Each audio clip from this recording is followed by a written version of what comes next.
केंद्रीय कर्मचारियों को सरकार की तरफ से फेस्टिव सीजन का बड़ा तोहफा मिल गया है। केंद्र सरकार ने वर्ष 2022-23 के लिए गैर राजपत्रित ग्रुप बी और ग्रुप सी कर्मचारियों के लिए नॉन प्रोडक्टिविटी लिंक्ड बोनस का ऐलान किया है। इसमें ग्रुप सी और ग्रुप बी के नॉन गैजेटेड कर्मचारियों को 1 महीने की सैलरी के बराबर पैसा बोनस के रूप में दिया जाता है। एडहॉक बोनस का फायदा केंद्रीय अर्धसैनिक बलों के सभी योग्य कर्मियों को भी मिलेगा। जो अस्थायी तौर से एडहॉक बेस पर नियुक्त हैं, उन्हें भी यह बोनस मिलेगा, बशर्ते उनकी सेवा के बीच कोई ब्रेक न रहा हो।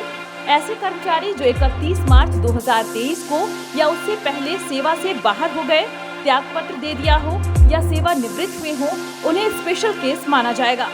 इसके तहत वे कर्मी जो अमान्य तरीके से मेडिकल आधार पर 31 मार्च से पहले रिटायर हो गए या दिवंगत हो गए हैं, लेकिन वित्तीय वर्ष में 6 माह तक नियमित ड्यूटी की है, तो उन्हें एडहॉक बोनस के योग्य माना जाएगा।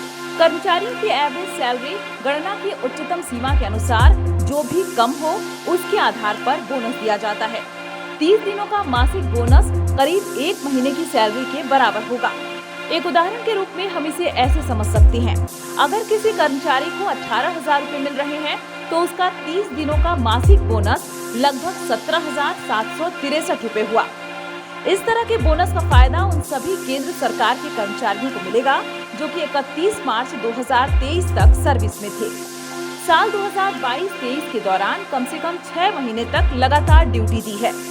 एडहॉक बेस पर नियुक्त अस्थायी कर्मचारियों को भी ये बोनस मिलेगा, हालांकि सर्विस में कोई ब्रेक नहीं होना चाहिए। वित्त मंत्रालय ने केंद्र सरकार के कर्मियों को दीपावली के मौके पर नॉन प्रोडक्टिविटी लिंक्ड बोनस देने की घोषणा की है।